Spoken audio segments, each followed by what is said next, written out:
ASMR, and today we're going to be concluding our look at the 11th Doctor Chronicles range, the full cast range starring Jacob Dudman as the 11th Doctor and Safiyya Ingar as Valarie Lockwood. We're going to be talking about the final box set, Victory of the Doctor, which contains 4 stories. This was fantastic. First of all, I will say, I think the whole run from Geronimo to Victory of the Doctor, those 4 and a bit sets have just been, four sets and an individual release, 14 stories, 14 episodes. The standard of quality has been so high and so consistent. There really haven't been many duds at all.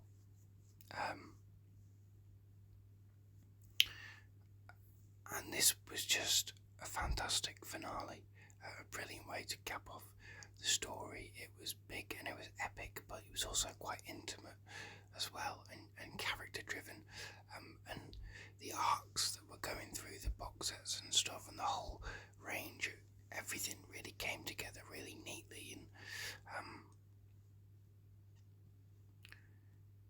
I thought this was a huge success, first of all. But yes, we'll talk a little bit about each individual story, which might be a little bit different with this set, because aside from the first story, the following 3 kind of run into each other. It's kind of an epic 3-part finale, so it's less easy to sort of separate the stories and their positives and their negatives, because they all sort of run into one. But we'll begin with the first story, which is Didn't You Kill My Mother by John Dorney, which is kind of a unique story, because you expect this set to get into the Dalek stuff pretty quickly, but it doesn't. So this first story is a small cast. You've got, of course, the Doctor and Valarie, but they can't remember exactly who they are. Well, the Doctor can't really remember who he is. They don't remember each other. They don't remember where they've come from, but they're in this arbitration building, and this whole thing comes down to it sees the return of I believe her name is Lara Lemon, voicing the character of Arabella Hendricks, who was the villain of the very first story, The Inheritance, which her actions led to the death of Valerie's mum in that story.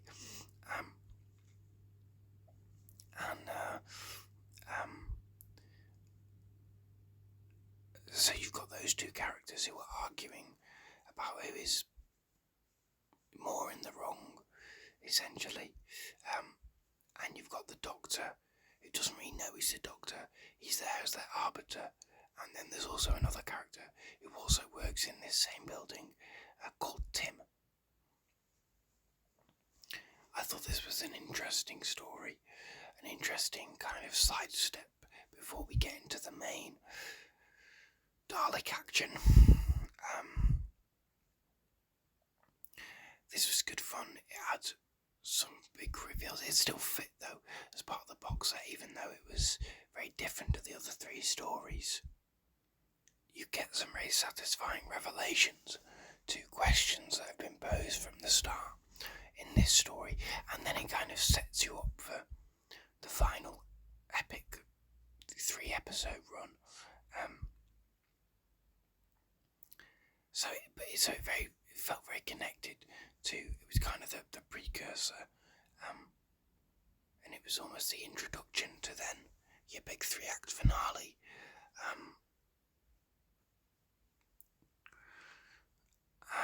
yeah, this was a good fun story. Not the standout of the set, I will say, just by the nature of the thing, I think, really. But great performances from the 4 cast members. It's only a very small cast. Of course, as I say, you've got Jacob Dudman, Safiyya Ingar, Laura Lemon, and Tim is voiced by Omar Todiwala, who has a great dynamic with Jacob Dudman's Doctor. Yeah, I thought this was fun. But of course, the main draw of the set is the stuff with the Daleks, which begins in the second story, titled Daleks Victorious, written by Felicia Barker. And this story sees the return of a couple of side characters from previous stories. You've got Roanna, who is Valerie's love interest, who was featured in a couple of stories from previous box sets. You've got a character called Hoster, who was also introduced in The Yearn with Roanna. They spend a lot of time back on that planet of Madruth. And it also reintroduces the character of Hayden Lockwood, who was introduced in All's Fair and is Valerie's future husband, but is Valerie's future, but his past. And they are on the planet of Madruth, which is where Roanna's from. They've been rebuilding since the events of The Yearn, and then it gets invaded by Daleks. And the Doctor and Valarie try to help, but it doesn't quite go very well. This box set's kind of ruthless, and yeah, it's not afraid to kill off a character or two, you know what I mean? Which of course, when you've got the Daleks, I think it's important to maintain their threat. But they should be threatening, they should be dangerous, they should be killing people. I mean, they shouldn't be killing people, that's bad obviously, but for the sake of their purpose in their narrative. Of course, the big draw with this Dalek story is that it's the Paradigm Daleks. And you can really tell that the writers really want to do justice to the Paradigm. You've got, even those on the cover, I think it's the 3 that we have seen the most of. You got the Supreme, you got a drone, you got a scientist. A white one, a red one, a blue one. But the neuroscience strategist is a blue one. But you've also got the scientist, which is orange, and the Eternal, which is yellow. Who aren't on the cover, but arguably get the most to do, other than the Supreme, of course. But there's a lot of interactions with the scientist a couple of times in these 3 stories. I'm going to talk about all 3 together, I think. So that's Daleks Victorious by Felicia Barker, and The Last Stand of Miss Valarie Lockwood, and Victory of the Doctor by Alfie Shaw. Which, yeah, it's basically one big story. But you get a lot of play for the scientist, especially because the Doctor gets captured a couple of times, and they're trying to sort of experiment on him a little bit, trying to get into his head. Because, of course, this follows Asylum of the Daleks, and the Daleks don't know the Doctor, they've forgotten him. So it's a kind of a unique Doctor-Dalek dynamic, because he knows everything about them, and they know nothing about him, and they're convinced that, well, if he's survived the Time War, lots of other Time Lords must have survived as well. And so it's a great dynamic, and you've got the scientist who is constantly talking in terms of like propositions and theoreticals and hypotheticals and stuff like that. It's very scientifically minded, obviously. And then you've got the Eternal, who gets a bit more of an expanded role, and even in the text, they're sort of questioning, like, what is the Eternal? What is the point? What do you do? And I thought those things worked really well. The characterizations of the different paradigm Daleks worked really well in the defeat of them in the final story. The way a lot of the Daleks are defeated is it's really impressive how it all comes together, and they use lots of elements from previous stories. It feels like a series finale in the truest sense, but the paradigm Daleks start to get split up and dealt with sort of individually, but they're dealt with in different ways to combat their different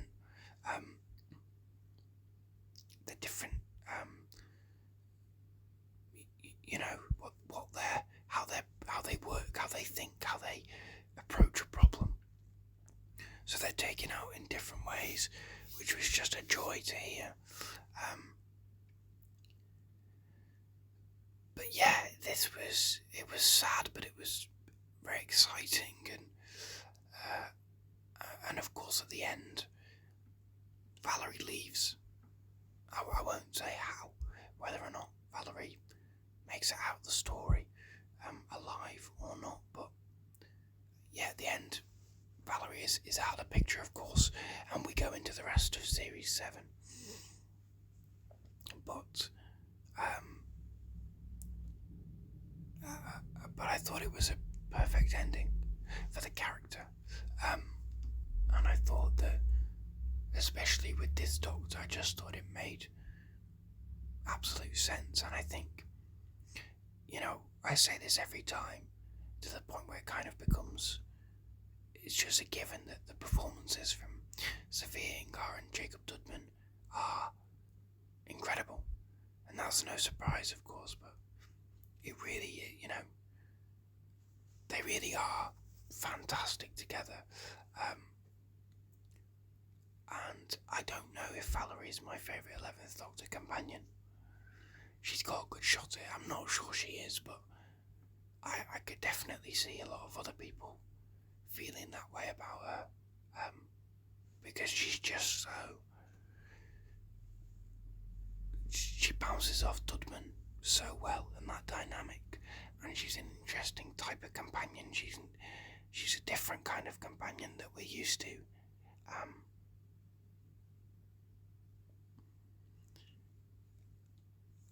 And I think her role in this story is brilliant.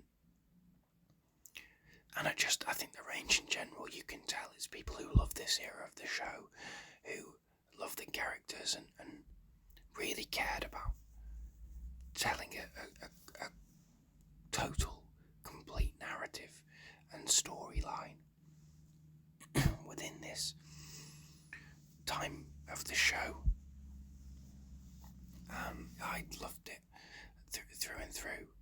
I really don't have too much specifically to say about these stories. I think because they're fairly new as well, so there's lots of discussions from other people about these currently as well. And also because they're quite new. This set especially came out just about a month ago, just over a month ago perhaps. And if you haven't listened to it, absolutely do. If you haven't listened to any of the 11th Doctor Chronicles, I wholeheartedly recommend them because they're fantastic. And this set is kind of the perfect ending, and the whole range has just been a joy. It's been brilliant. I think it is. I think if it were on television, it would have a good shot at being the best 11th Doctor series. As it stands,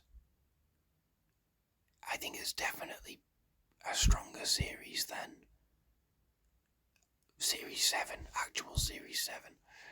and I think it's probably on par with Series 6, which is, some people love that series, some people hate it. I don't think it's as strong as Series 5,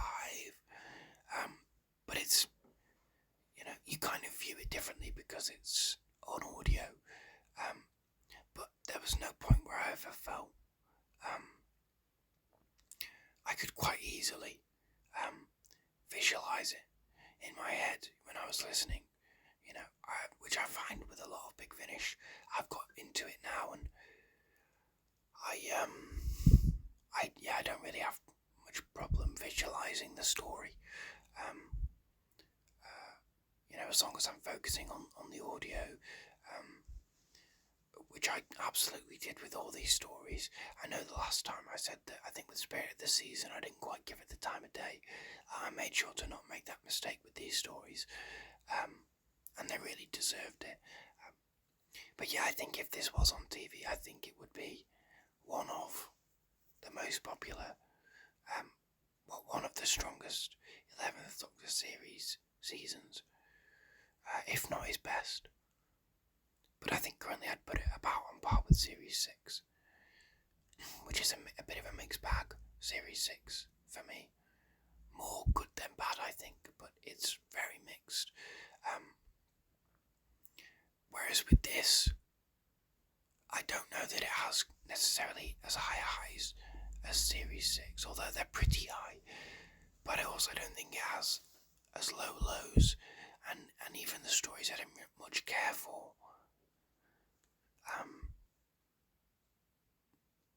were still good.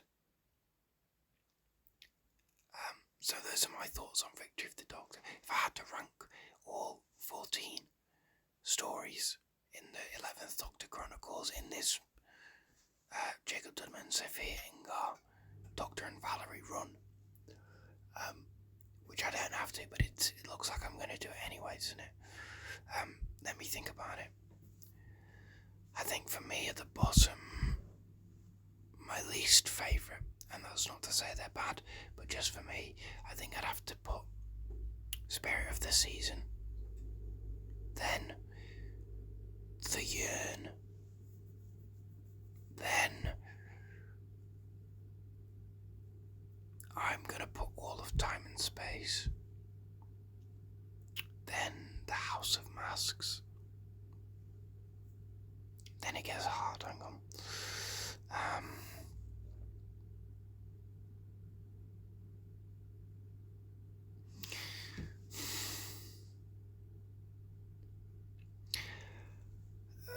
Then I think I'll put The Last Stand of Miss Valarie Lockwood, which I think was possibly the weakest of this box set. It's still a very strong story, but when I think about especially those final 3 stories, the high points for me don't come from that middle chapter. But that's really, I don't know. Then I'm going to put the end. Then I'm going to put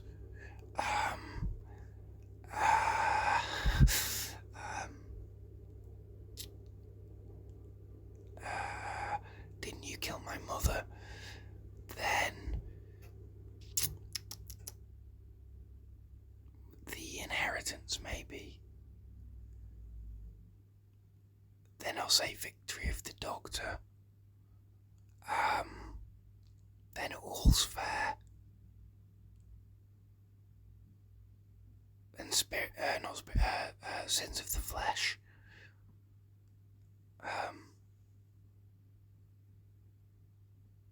Then Curiosity Shop.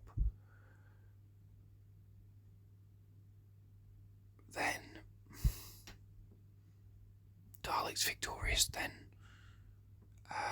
Broken Hearts, and that's all of them, right? I think I've got all of them there. There's 14 there. That's not as you could possibly tell from the way I was listing those. That's not a sort of set in stone definitive ranking. That's just sort of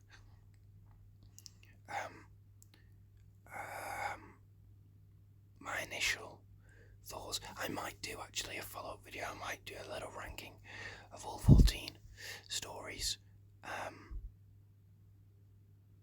Just to talk a do that as well. We'll see. I don't know. I'm not gonna make any promises with that. But yeah.